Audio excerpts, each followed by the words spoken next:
interactive.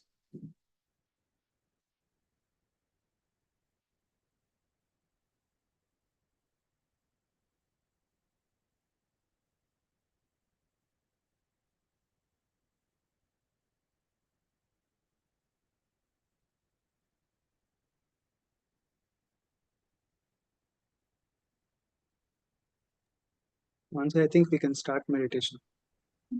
Yeah. People who are coming will sit into meditation. That would be better. Okay. So, namaste everyone. A very good evening, good afternoon, or good morning, wherever you are joining us from across the globe. So, yeah, it's such a joy to welcome you all to another powerful Sunday with Ignite, Light of Your Path, presented by Pyramid Youth for Meditation and Ahimsa. I'm Yamini and I'm the host for today's session. So, yeah, to the participants who have joined this week and to the people who are watching us live on YouTube, we started this 21-week journey on March 23rd, and I can't really believe that we have completed 4 amazing sessions together. And yeah, I had this opportunity to even host in the second week, and it's so lovely to be back with you all again. So, yes, Ignite was actually created as a space for conscious youth to come together, meditate, reflect, and dive into meaningful conversations. And today's session is going to be no different. As I said, each week we are exploring deep, meaningful topics with incredible speakers. We started this series with Science Meets Serenity, and recently Divya took us through modern path to spirituality. So each session has its own significance. If you happen to miss out on any of these sessions, don't worry, we got you. They are all available to watch on PMC Paima's YouTube channel. So now, as we are on the 5th week of this beautiful journey, and yeah, of course, it's such an insightful ride so far. Let's just continue this wave of self exploration and spiritual growth. So let's take a moment to pause and ground ourselves now. We'll be starting with a 30-minute meditation session. So wherever you are, take a moment to just settle down and find a comfortable posture, preferably seated with your back straight. If not possible, that's fine. You can take the backrest. Just take a moment to arrive fully. Now we have someone really special with us today. We have Nikhil from Bangalore, who happens to be today's speaker as well. So, hi, Nikhil. It would be great if you can guide us through the meditation session. Sure. Yeah. Okay, before starting our meditation, a kind request from my end. Even though if it is a meditation, please do on the videos and sit together so that we feel that vibe of we are connected together. Otherwise, it would be of connection. So it's a kind request. Yes. Yeah, Mansi, you can play the music or Yes. yeah.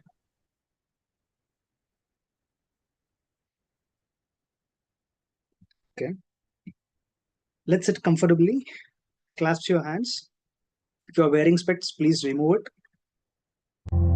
Clasp your legs. Gently close your eyes.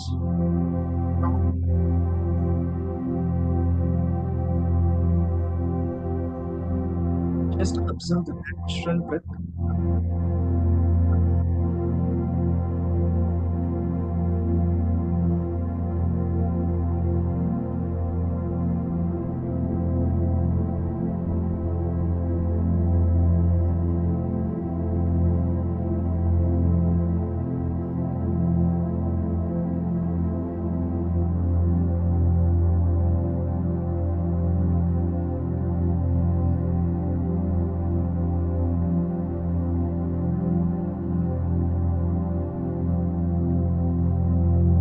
Just bring your awareness.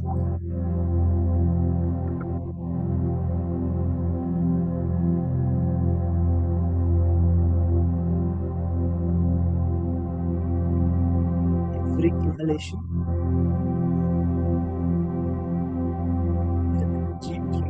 space.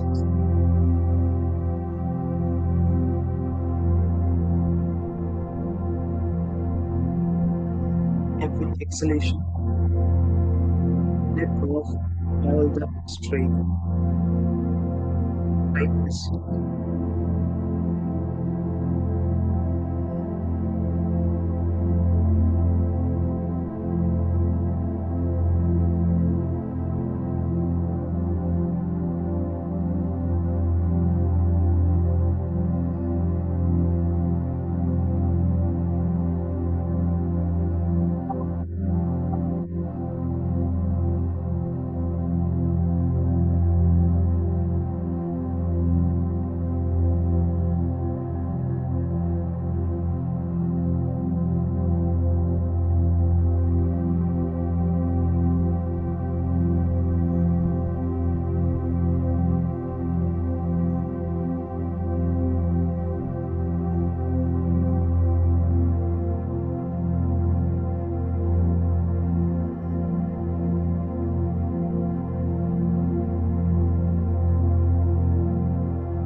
measures.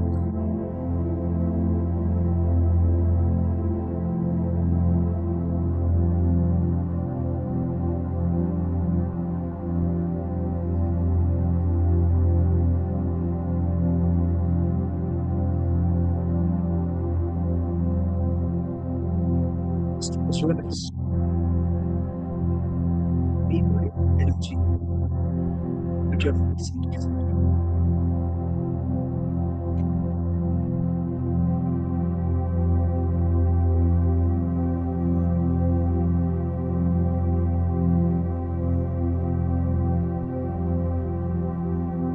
This energy is impact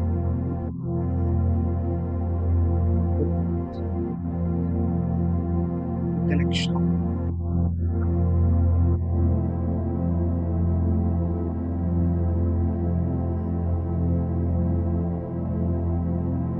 with each breath. See the light expand,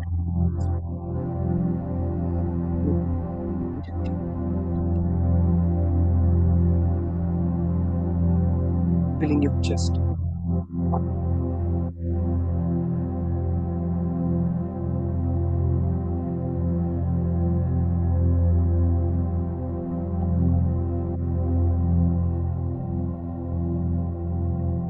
With each exhalation, let go. Strain,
be connected to your center.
Okay, my dear friends,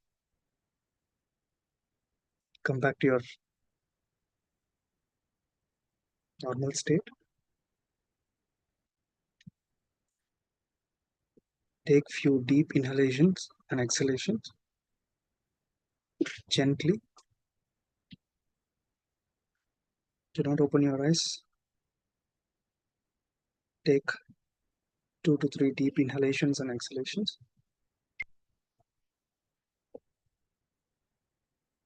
You are done. Gently place your palms on your eyes. Few seconds.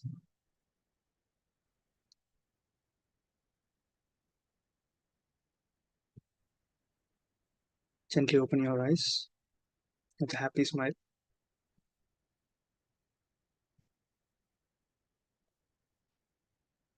Thank you.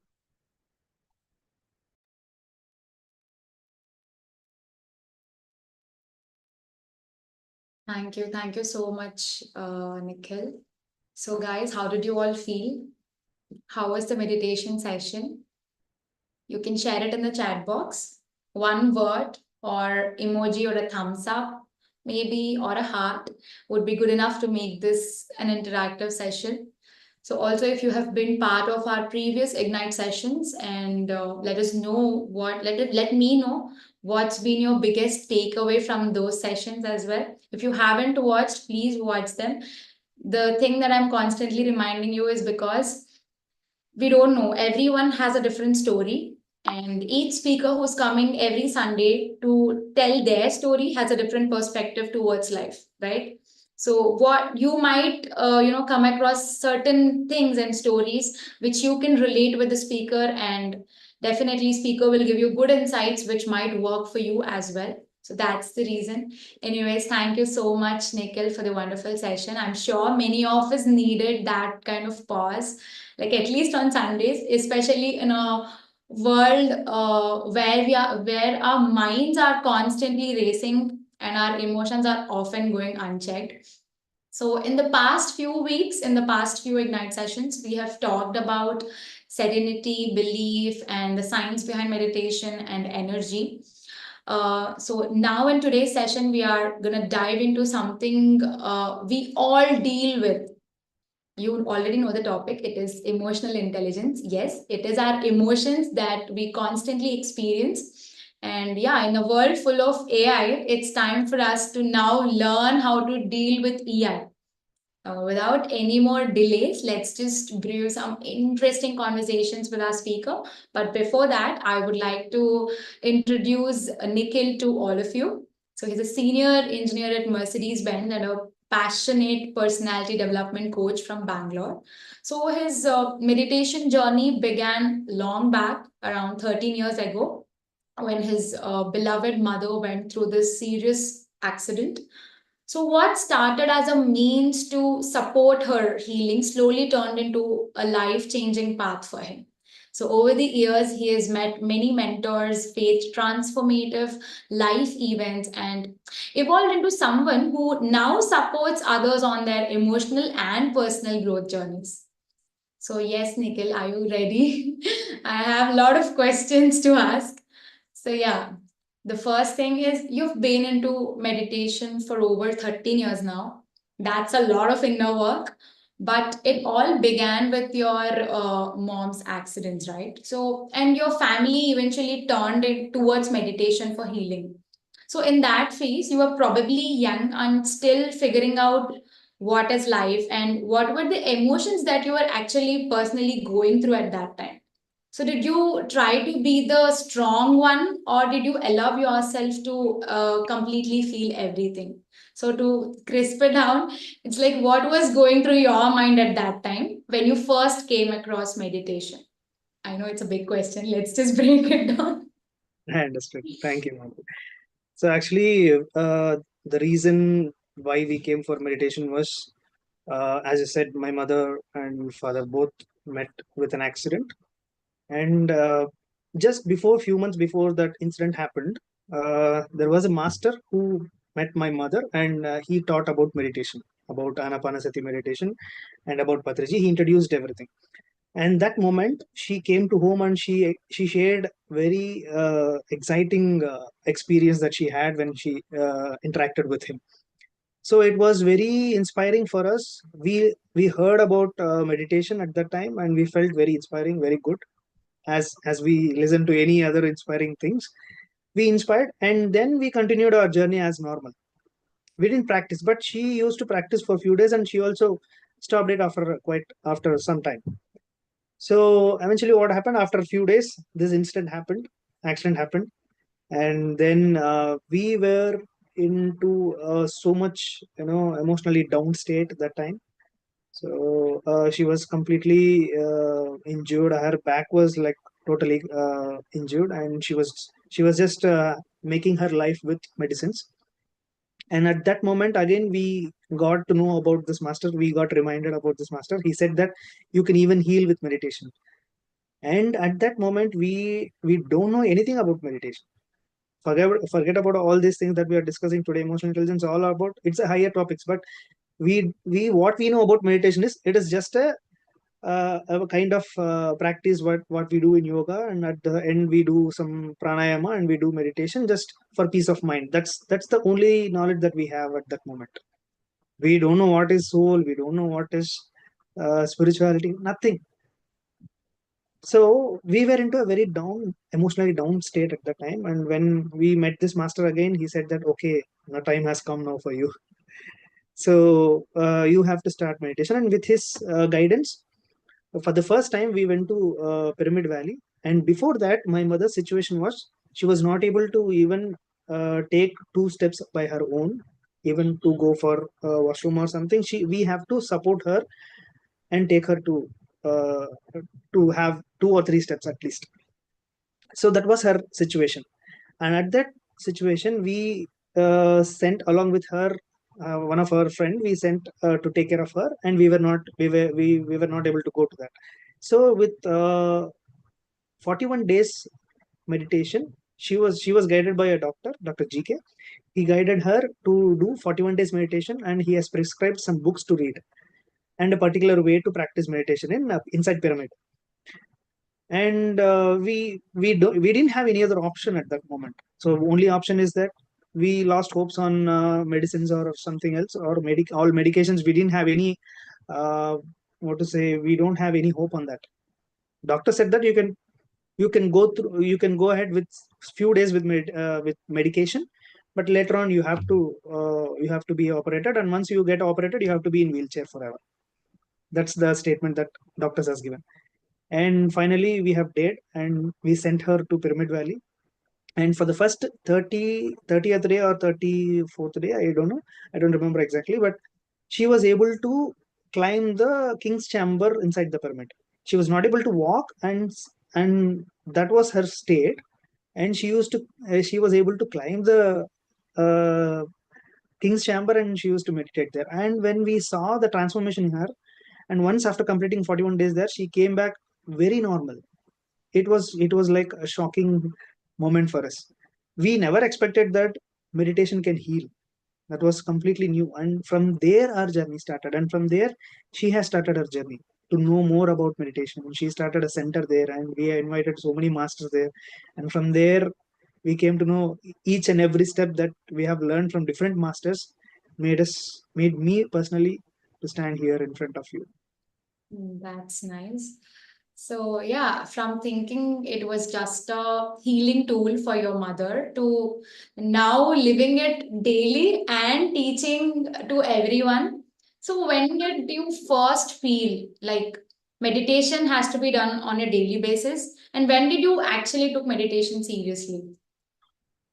Yeah. So after this experience, my mother took it so seriously, and she used to practice every day, and we used to do it here and there. We were low, or we feel time, when we get time, we used to do that. We were not regular at that time. But at one day, I just got this book called Vakshetram, written by Patriji. So that was the first book which I read, other than my subjects or syllabus book. I was not a reader at that time. And after reading that book, it has changed complete perception of my thought process. So how important the word that we are uttering is. So he has explained that our word is having the power to change our destiny. Notiloni mata nuditi mida rata. So he says that whatever the word we speak that defines your fate. So it has that much power. When you are gifted with that greatest power in your life, we have to use it very consciously. So that made me like mind blowing, you can say. So that was the moment where I started practicing it, and I have seen so much changes in my life. And then I started getting interest with those changes in my life, and I'm seeing those, experiencing those changes. I started believing in, yes, there is some power which can drive us when we really put our time and practice into it. And then I started seriously practicing meditation. And then I started, even I started reading books from then. It has ignited me in a different way, that I have to take up this. There is something which is making me feel wow when I'm reading that. So I started reading his books, and then book reading has become part of my life from then. So yeah, as you mentioned, like there were many people like masters who used to come and speak at your place, take sessions, and you met who supported your journey as well. So was there any turning point that made you realize that this is not just a practice and this is my path? Because some of us feel very deeply connected to spirituality, but professionally we stay stuck. But you have grown into a personality development coach while being a senior engineer at Mercedes Benz. So how did both these evolve, for you together? Yeah. So I can't exactly remember this is the point where I have started or I have changed myself or something. It At every stage of my life, there were subconsciously, slowly, these changes kept happening. It was not like one master. There were so many masters who have come to that particular center, and they have shared their knowledge, and each subject that each one of them were sharing was somewhere influencing in my life. Okay. So it gradually, that change happened. I couldn't exactly say this is the point where it happened, but it happened gradually. And once I as age passes, your maturity also grows. So as days passed, I learned the value of service. I used to do so much work in that center, and my mother used to take classes, and some master used to take classes. But for almost 10 years, I never holded mic to speak in that center. I used to be doing all the work, stage work, back end work. I used to do so many other things that to organize that session, but I never holded a mic in my hand in that center for 10 years. I don't know why. I had subject to tell, I had things to share, but there was something within me which was constantly stopping. It might be, it is not stage fear again. I have faced so many stages, but it is not stage fear again. When you are uttering a word about spirituality, especially about your self growth or something, I realized personally that you need to have a lot of confidence within yourself. You should speak up your experience. I can read a book and I can come and tell that, but the confidence level, the energy that I'm using in my teaching will be completely different when I'm experiencing it and showing it in the confident, when I'm delivering that subject. So somewhere I felt I am not still ready because I am not confident enough. I know things, but I need some more experiences, some more experiences. So when I faced life and when I got those experiences, when I started, teaching, the first class when I was doing it was so tensed. I was so tensed. Still, I was not confident. I was so tense. My words used to, fall here and there. I was very trembling with fear. It happened to me, but I challenged it and I did it and I did it because I wanted to do it. I felt that I have subject, but why I'm not able to do it? Because I was not confident enough. I was not emotionally strong that time. So somewhere I identified that I am not still ready. I should work on this. This is my area of work. So if for each one of us, this kind of thing will be there. If you identify, there will be something which is not worked, and we have to work on that. That is how meditation will help us. When you constantly meditating, slowly you will get to know about yourself more and more, and you will get to know your weaknesses as well. Yeah. Once you get to know your weaknesses, you have to work on it. What happens if you are skipping? What we do is we skip that situation and we'll go to the next phase of life. But the same situation again repeats and repeats in our life until you learn. Yes. So I took that chance and did it, and from then I started teaching. And once I started teaching, I could see so much growth in myself. Patri sir says teaching is the best way of learning. No, when you are teaching, I am getting more and more, more and more, more and more. I'm learning so many things personally, and also in terms of knowledge or in terms of personality, I have developed a lot once I started teaching the subject. So that's how gradual change happened to me. Nice. Yeah. Now you're a personality development coach. Yeah, so how did it happen? Like, as you're an engineer, it's a different profession. So maybe, yeah, as you said, you were constantly taking a lot of sessions at your place and eventually started spreading meditation to everyone. That's how you got into this. But why emotional intelligence? Like you are coaching so many individuals right now, especially young professionals, and one thing you constantly say is emotional intelligence. So what is this actually? Why is it so important today? Yes. So coming to your first question, why I went to kind of a personal development coach, or it's more than we can say as a life skills coach. Because if you see in life, what I observed in my life is what are the struggles that I have faced, or what are the challenges that I have faced in my life, or whatever it may be. It is all the kind of environment or the education system that I have gone through. Yes. Because I was in an environment where I was treated like very soft guy. I couldn't exactly find out the word for it, but I was grown up like that. I was not exposed to the outer world so much. And if you see my education, it was just to write, mug up, write, get some marks. That's it. There True. was not at all a playground, or my school used to be like a building, a single building where it will be stuffed so many people. Relate And to that it gets, and completely. after school there used to be a tuition for till 8 o'clock, and after that I used to come to home. No extracurricular activity, no dance, no singing, no running race, no plays, no games, nothing. Just books, books, books. That's why somewhere I didn't develop any skill. Hmm. And meditation helped me to identify that. You know, Once after coming to meditation, I came to know that I don't know anything. From few years of my life in my education, I realized that I didn't learn anything. I don't know how to speak. After reading Vakshetram, I understood that I don't know how to speak. I was not speaking well. After correcting it, I came to know at each stage, I don't know these things. I don't know these things.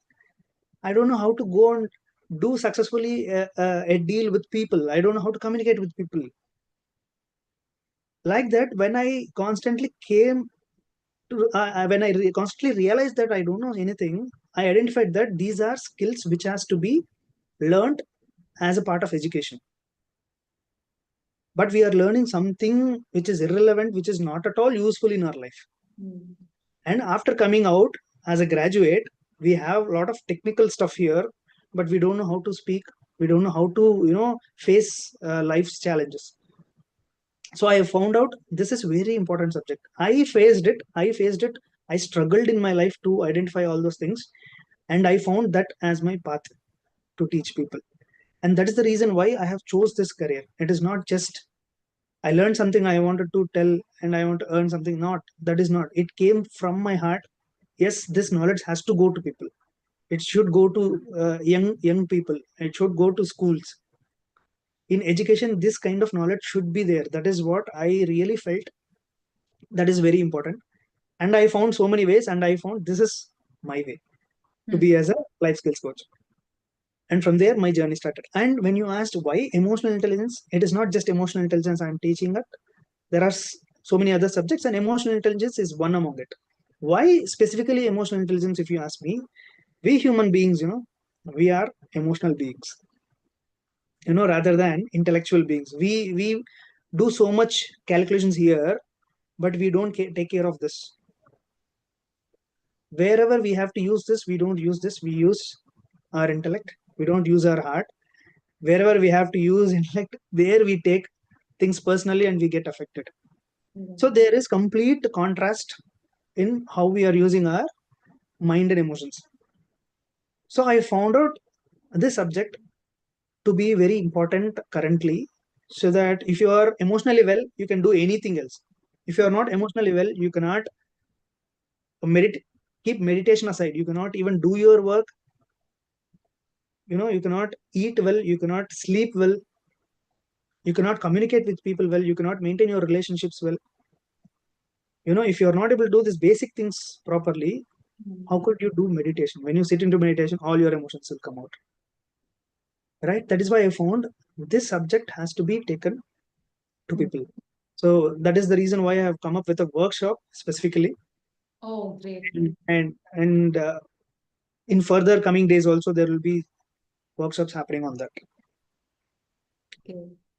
So yeah, like many of us, especially students or young professionals, feel that emotions are a distraction. And also, we also certain times shut down our emotions just to stay focused on our responsibilities. So, what would you say to someone who believes emotional sensitivity makes us weak? What is your call on that? So basically what we have a kind of thought on emotions is we perceive emotions as bad emotions and good emotions, right? We have bifurcations. Okay, happiness, oh, this is good emotion, I want it. And we perceive challenges or sadness or depression, fear, anxiety, all these kind of emotions as bad emotions. We name it as bad and good, we labeled it. But when you see in reality, in nature, every emotion is just an emotion, that's it. We have bifurcated it as a bad emotion and a good emotion. Why? Because we don't feel well with bad emotions. When you are depressed, you don't feel good about that emotion. If you feel fearful, you don't feel good about that emotion. Everyone faces that emotions, right? But why we don't feel good is because you have to understand that emotion is nothing but energy. Emotion is nothing but an energy. So what is happening with negative emotions is we are losing our energy. When you are depressed, you lose energy. When you are fear, you are losing energy. When you are angry, you are losing energy. When you are anxiety, you are not stable with your energy. So your energy system is not proper and you are losing there, and that is why you are not feeling comfortable, and that is why you are labeled it as negative energy, negative emotion. And when it comes to positive things, when you are happy, you are gaining energy. When you are confident, a different kind of energy is there, so it is uplifting you. So you label it as positive emotion. So when you take these two emotions, we feel that we always put into mark for that particular emotion. If I am facing some struggle in my life, if I am facing stress in my life, oh my god, I don't want this stress. I don't want. This itself is keeping your consciously or unconsciously keeping that emotion away from you. So something, if you are resisting in your life constantly, it will gradually improve and come to you in a bigger form, until unless we face it. So we are holding that emotion within us, thinking that this is not correct, this is not good. So, what you meant to say is we are suppressing that emotion? Yeah, yeah, that is what we are doing. We are suppressing that emotion. If something we are not comfortable, let's say for example, we are having stage fear. Okay, this is a common thing that youngsters today face. If you call someone to come and speak on the stage, they tremble with fear, they don't feel confident. So if you take this emotion, you have to work on it slowly. So Yes. what people are doing here, I'm facing fear, right? I'm having stage fear. Now what I'll do, Why is this necessary now? There will be an inner voice saying to you, your mind voice, you have to identify this mind voice guy. This is very dangerous guy. This will always tell you, it will always make you feel comfortable. It will always try to make you stay in your comfort zone. So you should be very conscious about emotional intelligence is, in simple way, if you want to say, being conscious about your emotions is emotional intelligence. It is not like what people think about emotional intelligence is you don't feel any emotions if anything happens in your life. You should be very strong. Should not cry. No. If something happens, we are emotional beings. We have to cry. If something happens, we will feel fear. It's okay to feel fear. It's okay to show your anger. But somewhere what happens, we feel that this is wrong and we suppress it. Or what will happen, we will go deeper into it and we will swim in that emotion. No. Yeah. What will happen is, if for example, in this example we will take it, I have a stage fear. Now what my voice will say, hey, don't go. People will laugh at you. You don't know how to speak. People will laugh at you. Don't dare it. He will say that. This guy will say that. And what we will do, okay, correct. This is right. He's also saying it. We will believe that. And we will never try Hmm. to come and speak on that because we feel fear. We don't want to face it.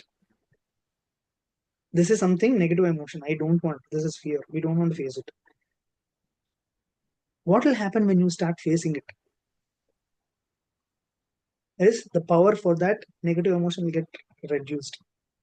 Once you start facing it, you tremble with fear.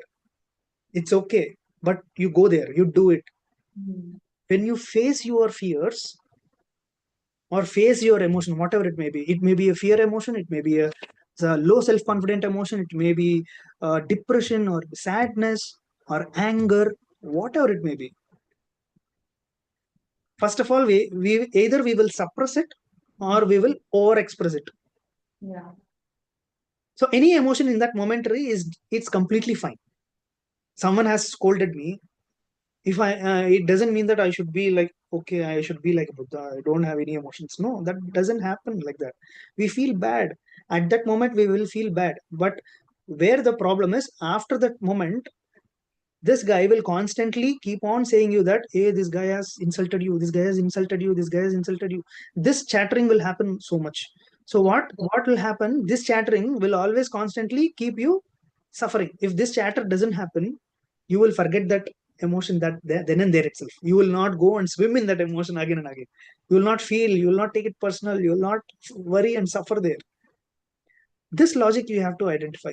At that moment, that emotion is perfectly fine. But still, if you're carrying it and if it is making you still suffer a lot, then you have to work. You have to be intelligent in managing that emotion. It comes over practice. Hmm. Yes. So, you say emotions are not good, like are either good or bad. They are just energy. Like either they are draining or gaining. So that's actually such a shift from for me because I have never been taught this way.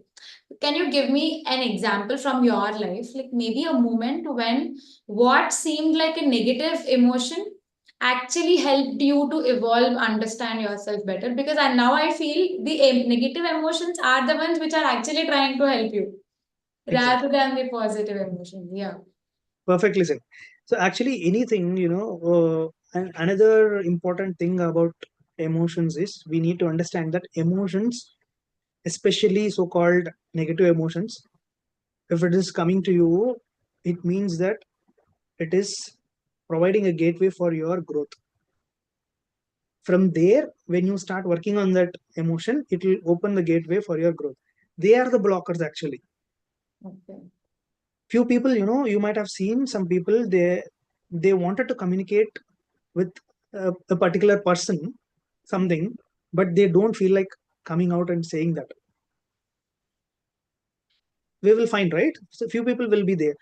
What is the problem with them? Are they not a good communicator? No, they can communicate well.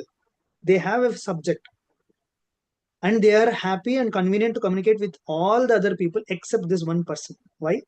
Because something emotional connect didn't happen with that particular person, because something is there which is not resolved with that person. So they are not able to come out and speak, because this guy, this in mind guy will say, no, how can you go? You are so called person. It will show up your ego. No, don't go. You will become so, they will take you granted. Why? He'll only come to you, speak. Why are you going and speaking? This happens, this chatter happens.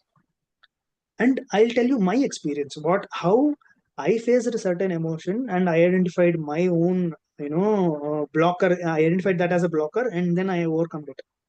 I had some problem with my office. In my office, there was some situations were there which was created very challenging for me. So that there were some problems happened in the office works or something, and my manager took me as a reason for that, you know trouble, or some wrong thing happened. Okay, from then it has been so many months, or almost 2 years has passed. Still he is keeping that in mind and thinking that I am still the same person. People grow, people change, people will evolve, and things will change, team will change, and communication will change, everything will change. But what normally people will carry in mind is the first impression. So the first impression, somewhere it was not created proper. So he has been keeping in mind, and any problem that happens, he thinks that, okay, this is because of Nikhil. So somewhere communication was not there, and he used to create his own assumptions. And what I used to feel, because of that assumption, what he used to do is he was not communicating properly with me. There was so much communication gap. I could see that, I could sense that, and I used to feel bad about it. So for few days, this drama continued. I used to feel bad about how he treats, how he communicates, how he addresses me. It was not so good. He was not doing intentionally. But what I used to feel that he is doing intentionally. And normally this happens to people, communication gap happens to people, and we end up with assumptions. But to clear that, gap, we have to go and communicate to that person. We don't communicate to that person, we communicate to every other person except that person. That's how gossip create. That's how, gossiping, third person talking creates.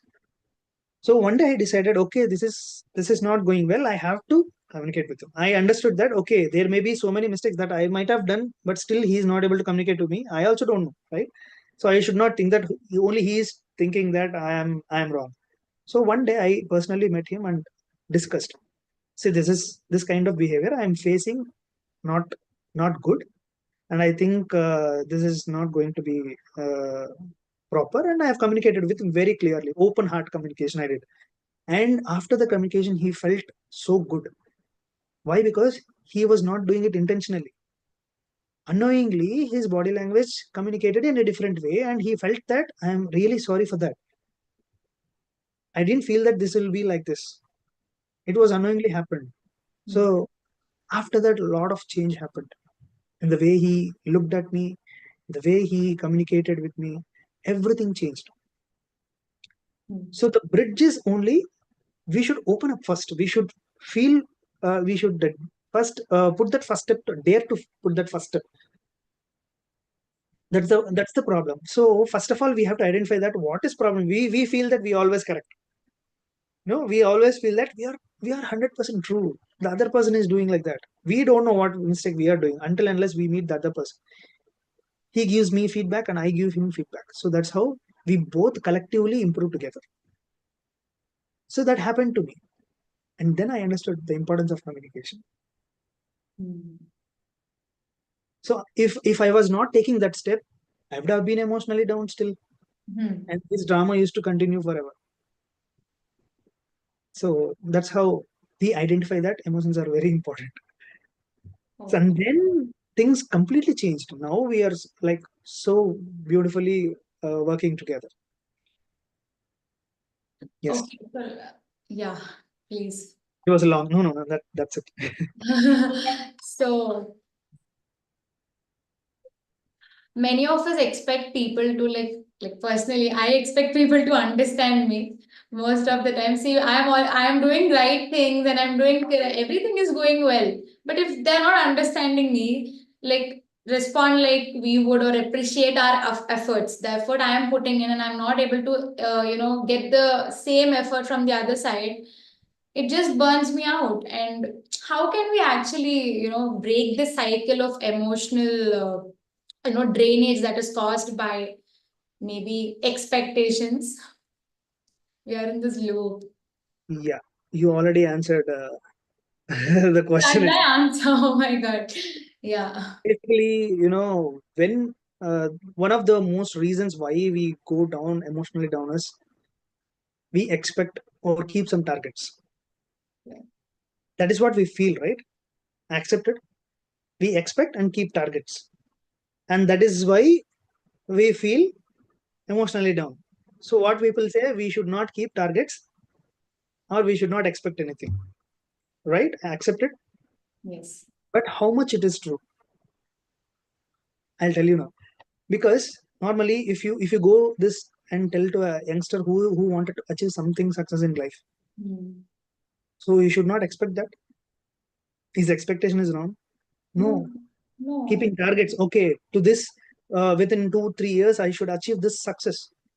Hmm. He expected target. So is it wrong there? No. Not at all.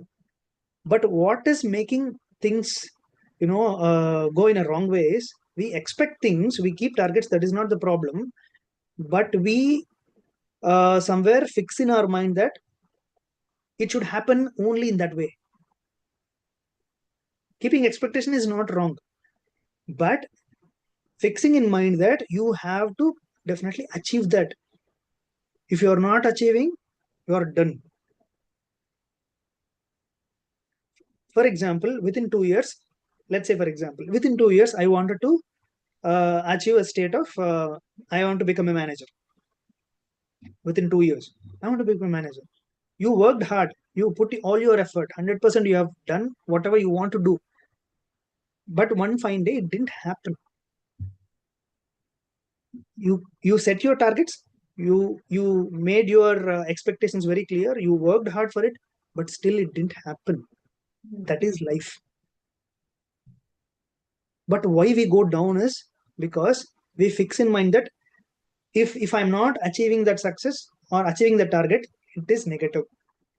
Same applies what we feel with negative emotions. We feel that this negative emotion is wrong. In the same way, if you are not achieving the target, it is wrong. We can't accept it. We can't accept failures. That is the reason why we don't accept failures. So what we say, no, don't keep expectations. No, that is not right. Keeping expectation is not wrong. You have to keep it expectation, but keep in mind that life can teach you at any time any lesson. So take that also as your growth. If you are not achieving that success or not achieving that target, not achieving what you have expected, don't consider it as a failure. If you consider it as a failure, also consider it as a stepping stone or your next growth. You will understand that is why we become low. We expect so many things from people. People betray us. People will cheat us. Why? We trust so much people, and sometimes they will betray us. At that moment we feel bad. It's okay. At that moment it is okay, but what we do, we carry that emotion for so long time. Again this guy will come. This guy will come and say, hey, this guy you trusted so much, he has cheated you. He trusted so much, he has cheated you. He will repeat it, rewind it multiple times like a cassette. And that is the reason why we continuously suffer. If you can stop this rewinding, then your emotions will come into a normal state. At that moment suffering is fine. At next, you will not think about what to do next. Okay, failure has happened, expectations you have set, but you have not achieved that expectation. It's okay. Why you have not achieved that expectation? If you want to think, you should be emotionally stable now. What will happen? you are not emotionally stable. Why? Because you didn't achieve that success. You have gone down. You are disappointed. You became so sad. You got depressed. Or you have trusted someone. They have betrayed you. You believed them so much. You treated them as a family. They betrayed you. Knowingly or unknowingly, whatever it may be reason, you got betrayed. You can't accept that because you have put into for that. No, this is very hard. He should have not done like that. He will do that. Why? Because you are here to learn from that situation. That is why he did it. So our focus has to shift towards what is there to learn from that situation. To shift our focus to that, first we have to be emotionally stable. If that is not happening, how you will shift your focus to learning? Right. So to emotionally be stable, this mind chatter has to, this repeat thing has to stop. This rewind thing has to stop. That is how we are. That is why we are doing meditation to make this mind empty every day. What will happen to this mind chatter? Slowly, subconsciously, we are feeding that. Okay, I'm okay. Failures is okay. So much conditioning is there in this mind. Hmm. There will be a lot of conditioning. Men should not cry. Yeah. Women should not speak. Women should not speak. And death is very sad. Hmm. Death is end of everything. So much cultural conditioning or social conditioning is there. That is why we are not able to come out of that. And that is how our inner mind voice has been trained with that conditioning. And that is why it will treat you like that. It will treat you how people are treating in the world. People can't accept failure, and that is why he is also training you in that way. Hey, people are not accepting failures, you should also not accept failures. If you set expectations, you have to reach it. If you are not reaching, then it is something wrong. And that's how we are emotionally draining. We are not finding solutions. We are not again switching back and getting back to action. We are not doing it because we are emotionally bad. If you fix that, your life is done. Okay. Yes. So, like, how do we build that emotional distance with our own emotions without becoming emotionally numb again? Because certain times we end up not at all feeling anything. And at the same time, we need to maintain that distance, right? How do we do that? Like, because it's a cultural conditioning, as you mentioned, it has been happening since years, and we have been carrying the same old belief patterns and sanskars. So, yeah, what can we do to come out of all these things? The first thing is, to come out of samskars. It's so easy to, say, but Yes. when it comes to practice, you should be constantly maintaining the awareness. Awareness is the key. Have you ever, experienced, like, you might have experienced or not experienced, but if you experience, you will understand that what I'm saying. If you have any sad moment or any so-called negative emotions, we say, right? Any energy draining emotions when we are going through, suddenly when you start observing that emotion consciously with awareness, slowly your pain will stop. Yeah. I don't know whether you have observed or not. Consciously, when you consciously observe that, just observe. Observe means just be a witness. Hmm. Just be a witness. What has happened? Just witness as a third person. Don't involve yourself into that drama and just be as a third person and just witness it. If you just witness, slowly suffering will come down. This happens. This will work out. 100% will work out. So this is just a practice. If you can practice this, this is a tool. Whenever you go through this kind of emotions, just pass your mind. You are going through emotions. Some person has cheated you or some thing happened very harsh to you, and you are suffering. Now you are in very sad, or you became so angry, or you have spoken some anger words out of anger. After that situation, just come and sit and consciously observe what has happened. Just consciously observe all the drama what has happened in that situation. Slowly, when you start observing as a third person, you will understand what has gone wrong. You will understand the drama where it has gone wrong, whether that person or you. You also have made a mistake. Where you have made a mistake, consciously observing, observing and witnessing the situation will, it is a tip. It is a tip for you to understand. But every time, if you want to make it as a practice, you cannot just express that and come back against it and witness it. It can't be happening like that every moment. So what you have to do, it should become a part of your expression. It should become that, you should become that. So to that happen, meditation is the ultimate solution.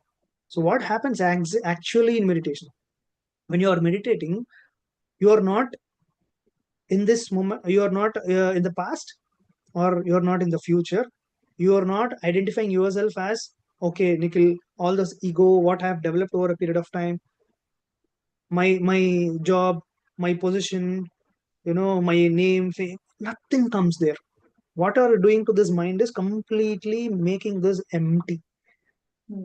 So an empty bowl can fill something new. If your bowl is already full or already not clean, you have to clean it and then you have to use it for the other, to filling it in another bowl. Otherwise you cannot use this. That is how our mind is now. In the constant practice of meditation, what is happening is you are clearing all the unwanted things, all the mind shatters, all the cultural conditioning, so-called belief patterns, belief systems that you have developed over a period of time. It is not just, if I tell today, you cannot just practice like that. You have to practice meditation constantly over a period of time, then it will happen so easily for you. Slowly what will happen, if you are practicing meditation, you are making your mind empty every day cleaning, every day cleaning. Slowly your mind will become ready to be aware.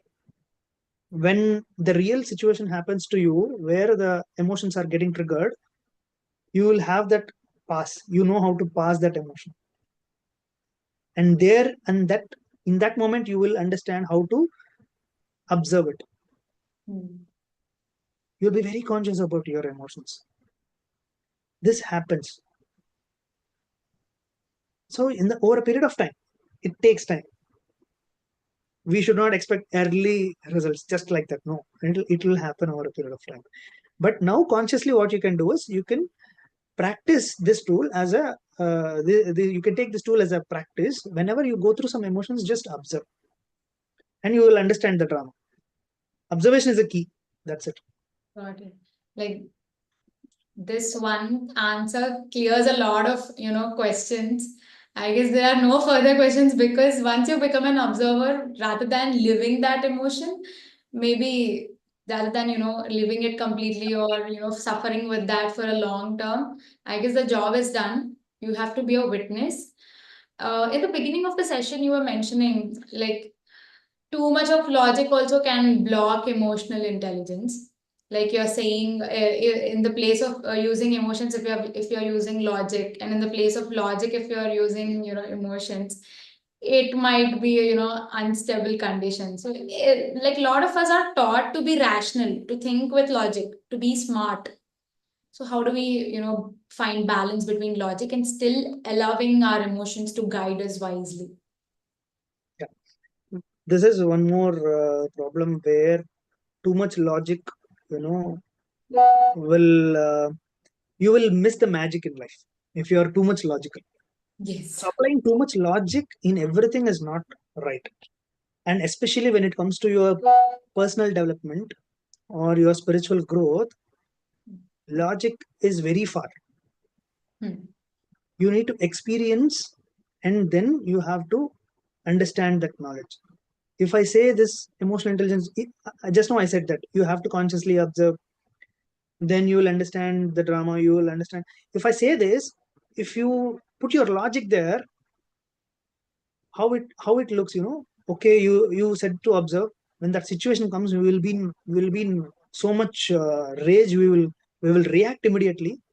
How can we take a pause? Okay, my anger is there, I'll take a pause and I'll think and then I will respond. It doesn't happen, right? How it will happen? They will question you. They will not believe. Why? Because they never experienced it.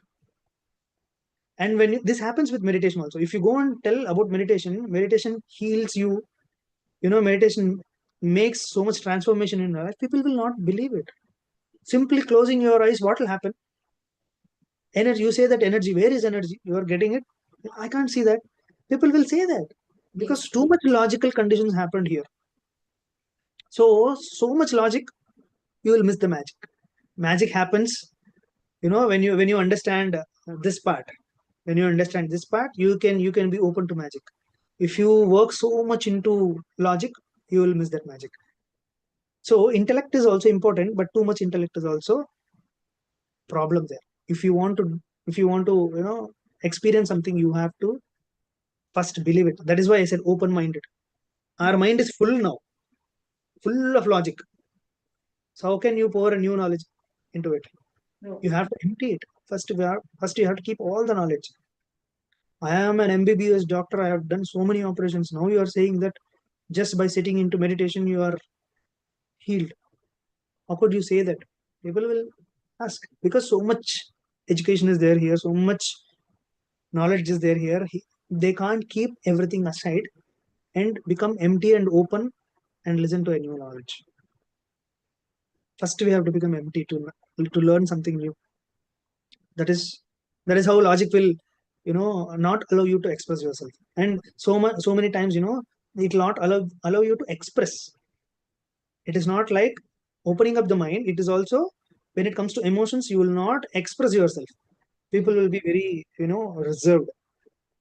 If you see someone wearing a very good dress, they will feel that it's very nice, but they will not express it. What they will think in logic, if you express that people will take you granted and they will not respect you, and next time they will take advantage of you. Right? So much things will be running here. What it takes to just speak and say that, hey, you are looking so good in this dress. Nothing big. They can't say that because so much condition, so much knowledge, logic is running in their mind. Yeah. Oh, yeah. One last question. So before we get into the next segment of our session, that is Q&A. So like you have been meditating for 13 years now. So yeah, a lot of people will say if you meditate, how is it going to help for emotional life? Like how has meditation transformed the way you process emotions? And what would you say to someone who has just started their journey? Like 2 3 simple practices that they can begin with to maybe build emotional intelligence daily. Yes. So as I already said, first thing is like practice of meditation, regular practice of meditation, and consciously observing your own emotions. As I said, when you start witnessing your own emotions, you will understand the drama. And witnessing is very important. To witness it every moment, you need the practice of meditation. Consciously to witness everything every time, it is not that easy without meditation. If you are practicing regularly meditation, it will become a part of you. Witnessing will become a part of your journey. And the most important thing, whoever is starting their journey in meditation, is don't expect immediate results. It's not 2 minutes Maggie. It's Yes. not like Zepto which will deliver within 5 or 10 minutes. It's a transformation. It's a lifetime transformation. So lifetime transformation takes time. We have to be patient enough. Patience is a very, very important thing that you need to fix in your mind. That patience. Don't expect today I meditated and for 1 or 2 weeks or 1 or 2 months I meditated. Immediately I should not expect that I have to open my third eye. No. From so many years I have been meditating, but still I have certain things that sometimes I feel imbalanced in myself. But I still observe it. I can observe it. I can find out faults in myself. That is the great thing that I achieved over a period of time when I practice meditation. It doesn't mean that you for 13 or 15 years I practice meditation. It doesn't mean that now I'm a complete man. No, I do mistakes. We are human beings. I also go through emotions, ups and downs in life. But the thing is, we will know how to handle that beautifully without affecting ourselves, without getting sink into that emotion, and then you know being influenced with that maya. We don't fall in that because we have that spiritual energy always with us. Because of constant practice of meditation, it is not like you know sprint. you ran for 200 or 300 meters, your journey is done. Meditation you did for 10 or 15 years, your journey is done. No, meditation is a lifelong process. Sitting in meditation and doing is a practice. After opening your eyes and facing your life, that is the actual challenge in your life. That is where teaches you a greater lessons. So how you are facing your life is it's never ending journey, right? In the same way, meditation is also never ending. Till your last breath, you will face your life. So till your last breath, you need meditation. That's nice. But never expect fast result, immediate result. That is a problem. It's a lifestyle. Life, it should become a lifestyle. Yeah. So yeah, now it's time for the Q&A. People who are eagerly waiting to pose their questions, you can please text in the chat box. One request from my end. Whoever is asking the question, please on their video and ask. Exactly. At least now, please switch on your videos, guys.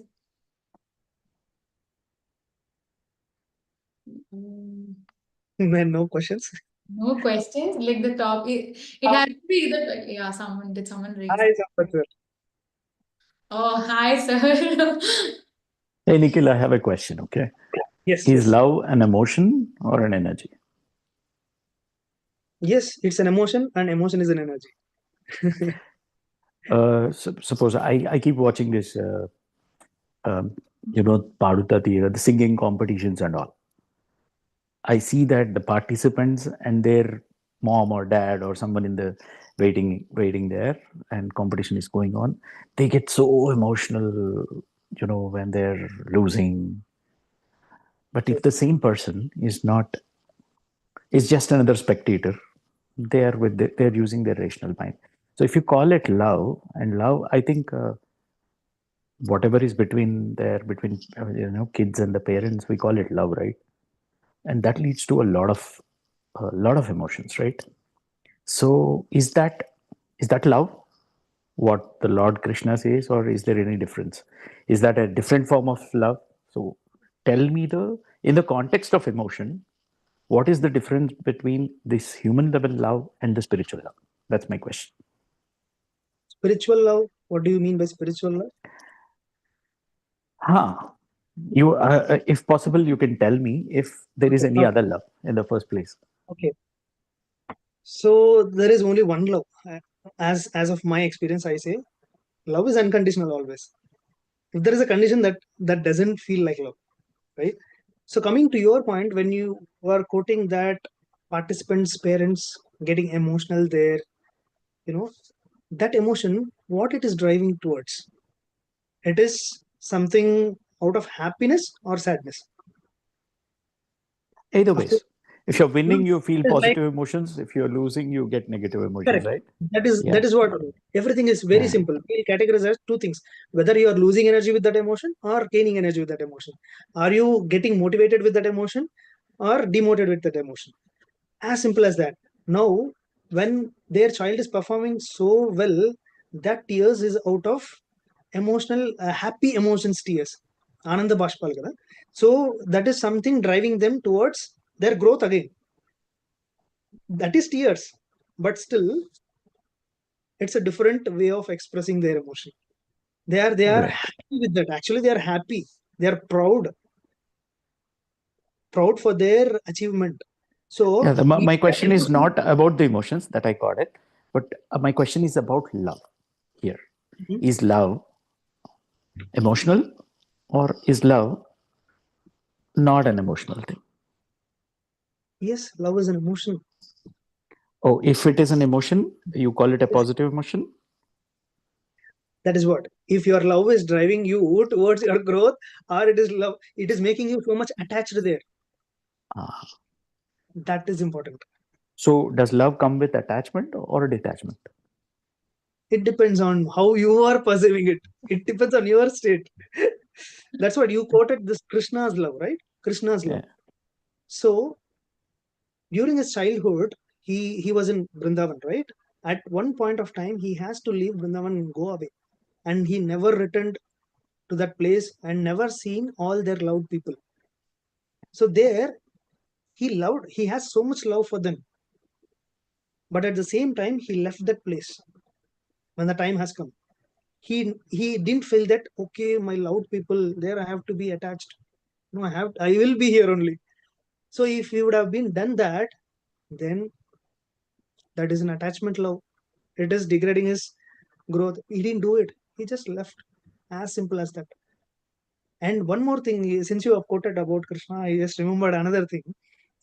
Arjuna, when the battle started, till then everything was good. Arjuna was so confident. He said that I am going to kill everyone. I can win this battle. And Krishna knows the magic of that. He is very emotional intelligent. He is a master of emotional intelligence, right? He took the chariot and kept in front of Dronacharya, Bhishma, and everyone. And once after seeing them, Arjuna became so weak. Because he has that attachment there. He felt like, no, I'll not do this. I'm not going to do this war. I'm quitting it. So till then, he's ready. He got ready. Doesn't he know that he's going to kill everyone? He knows it. But somewhere in Maya, he is in that Maya saying that, okay, these are my very near and dear people. After killing them, what I'm going to get? Is that kingdom needed for me? No, I don't. I'm giving it up. He says that I am very spiritual. I am giving it up. And then Bhagavad Gita started. And then he reminded about his dharma. Don't be attached. This is your dharma. This is your Kshatriya dharma. Do the battle. You are not killing that person. You can't kill the soul. You are killing that person. As a physically that person you are killing. You are standing for dharma. So if he is attached there, he has love. It doesn't mean that he don't have love, but still he killed them. If he was attached there, no Kurukshetra, nothing would have happened. So we all will be like that. We start so many things, and somewhere we feel like, Arey, I should have not done this. Why I have done this? Right? Before starting itself, this kind of challenges will come. But in between, we become low. We become discouraged. And that is why Bhagavad Gita has come to encourage us and uplift us. So make us really true. intelligent. True. The very essence of Bhagavad Gita is all about telling you that you are the Atma, not the body. So before Bhagavad Gita, Arjuna acts like a physical body, and after that he acts like a soul. So that knowing the truth will bring you out of the physical consciousness. And as a body, what emotions you have, they make you attached. And as a soul, whatever love we are talking about, that deals with detachment. Wonderful examples, Nikhil. Wonderful session. Thank you. Thank you, Yamini. Thank you, sir. Guys, any more questions?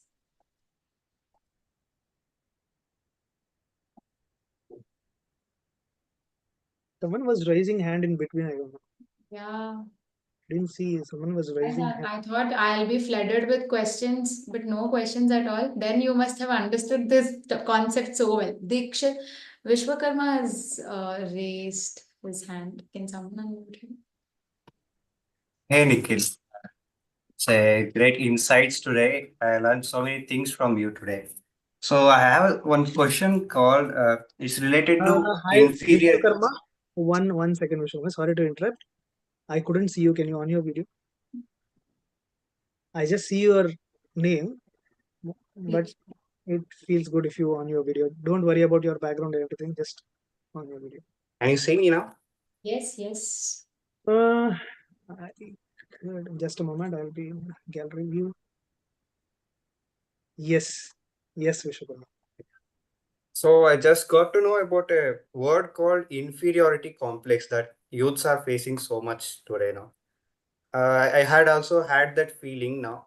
So one question is that we feel very inferior if a person is more developed than us or is more skilled than us. He is more everything better than us. So what we should do? Like we feel like learning from them. The one thing we feel like learning from them, or the another thing we are hating them. So, Hmm.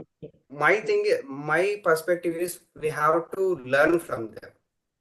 But the thing is, we are very inferior. We are not able to go with them, and we are not able to approach them. So how can we cope up with it? That's my question. Yes. Actually, you asked a question and you also answered it. You have two options. You gave me two options, right? One is to go and learn from him, or to feel inferiority complex, right? Yeah. So what do you feel? You wanted to do this, right? Yeah. What you actually feel. Forget about that situation where you are feeling inferiority complex. Just forget about that. Now, when you are in a balanced emotion, now you are in a balanced state of mind, when you are cool and calm. Now, what is the option that you are going to pick? Either to be inferior or to learn from that. To learn from it. To learn from that, right? That is your true nature. Why you're saying this option now is because now you are in a balanced emotion state. You chose this because that is your true nature. But what this guy is doing, I said, right, this mind voice guy is there. This is developed somehow with so much cultural or social conditioning, or your environment that you have grown up, or what you think about yourself. Let's say, for example, you are thinking that you are the knowledgeable person in the team, let's say, for example, and this guy came and he's performing much better than you. Now what will happen? Slowly your mind voice will say that, hey, till now, Vishwakarma, you have thought that you are the intelligent guy. This guy has come. This is what inferiority feeling, right? So you have to observe this one. That is not you. Who is you is the one who has chosen the second option is actual you. This guy is manipulator guy. Now you identify. You should. The game is over when you identify this guy. He is actually manipulating you. Actually, your heart says to choose the second one and go and learn because you are ready to learn. That is your actual true nature. But that is what this your inner feeling says. But your mind guy says this one. Now, identifying this mind guy is very important. That is why you have to be conscious. And I said, right, you have to observe, observe what is going with your emotion. Why you are getting this inferiority complex.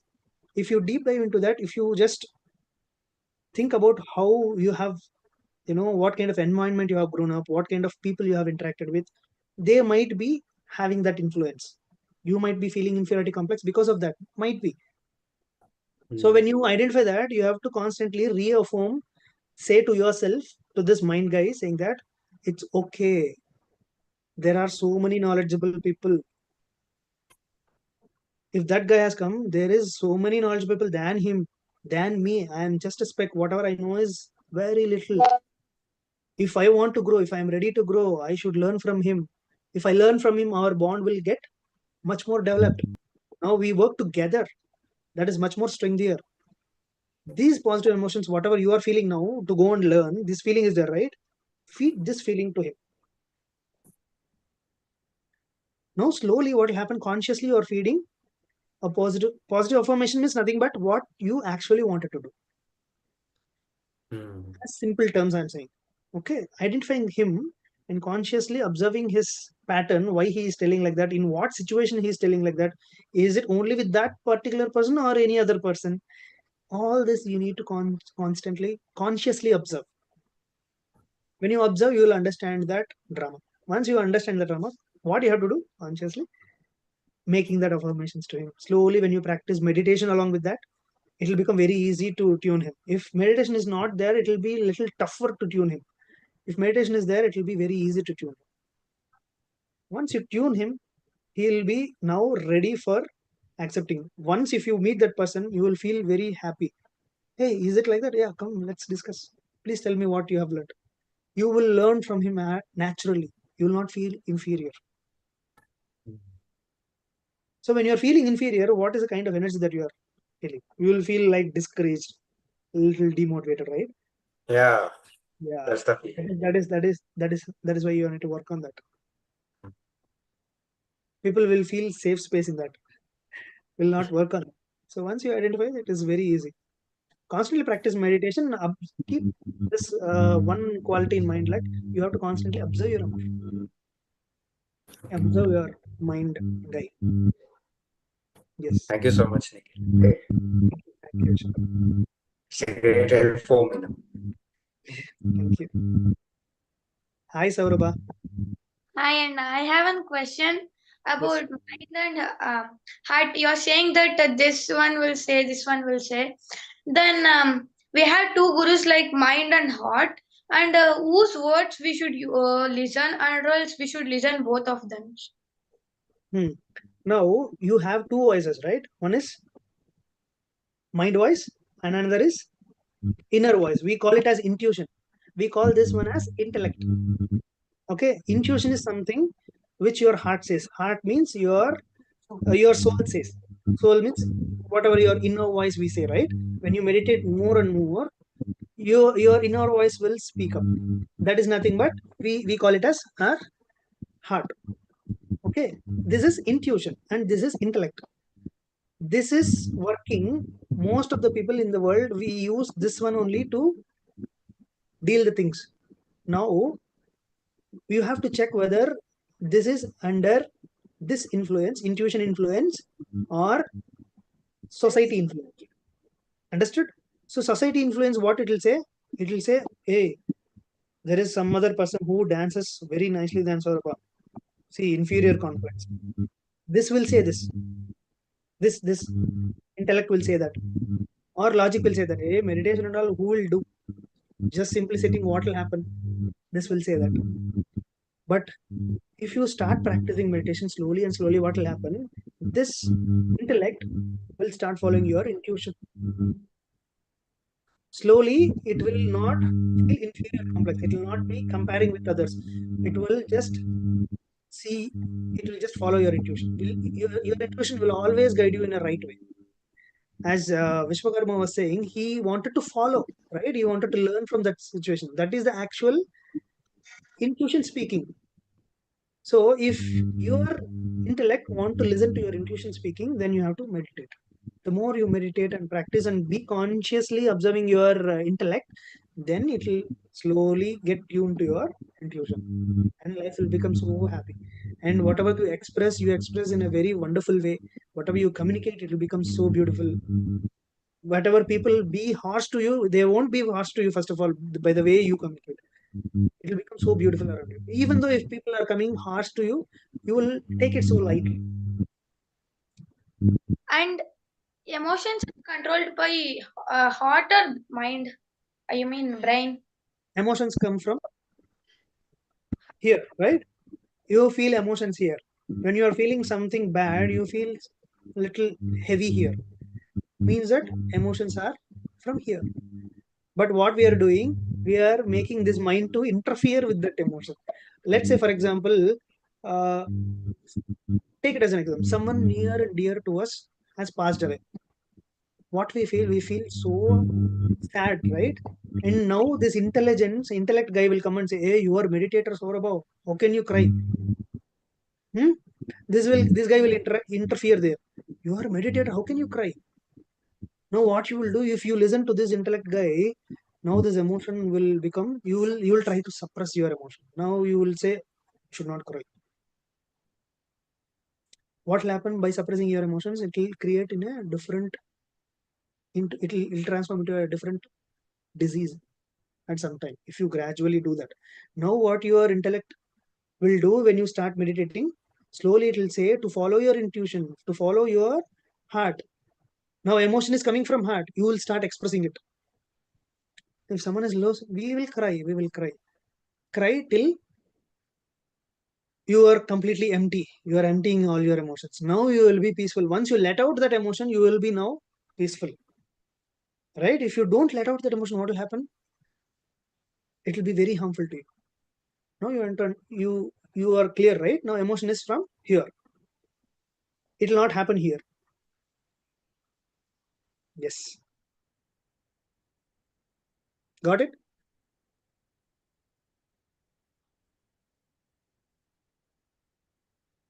Yeah, so let's just get into the next segment. I know we are almost close to 10:30 now. With this, we come to the end of the session. Now, before ending the session, I would like to give the challenge for the upcoming week, as we always do. So, this week's challenge is emotional energy journal. So, what we have to do is one emotion that you felt strongly during the day. Even if you want to write other emotions, also, you can write it down in a book. Like before going to bed, you just write a journal, you maintain a journal for this week. See that whether it is energy draining or energy gaining. What triggered it and how did you respond to it? So, if it is draining your energy, how can you respond differently next time? So, that's the challenge. And there's an optional twist as well for this. If you want to turn one of your emotional experience into a creative expression, then you can either draw or write a poem or you can create a reel or even a short audio reflection. You can share it on Instagram by tagging us, paima.global, or you can post it in our WhatsApp group to inspire everyone. So this will help you observe and also not judge your emotions. And that's the first step that we actually take towards emotional intelligence this way. So are you guys ready for this challenge? Yeah. Thank And you. adding to this, there is another emotional intelligence session coming up. Actually, there is a session already going on, started from today, and there is the same session is going to happen next month again. So we will get the information and the dates very soon. We will Sure. communicate to you guys. Please stay connected, and if you're interested, please do attend the session. Yep, we will share the session details and all. The first batch has already started. The second batch, do join. It's going to be an amazing session because I am personally attending it. I know it. I am seeing the benefits myself. So thank you all for joining the session, for being a part of today's Ignite session. We are so grateful to have shared this space with you and Nikhil, whose journey and insights remind us that emotions are not to be suppressed or labeled, but to be understood as energy in motion. So, we hope this meditation, the conversation, and the reflection today gave you something meaningful to carry into your next week. So, as we continue this 21-week journey together, let's remember that growth doesn't happen overnight. But when we show up, when we reflect and support one another in this journey, transformation becomes inevitable in our life. So if you have missed any of our earlier sessions, do subscribe PMC Paima. Wishing you a conscious, emotionally vibrant week ahead, and until next Sunday, this is Yamini signing off with love, light, and little more awareness each day. Bye-bye. Thank you. Thank you, everyone. Thank you, Thank sir. you for your patience and listening to the session. Thank you.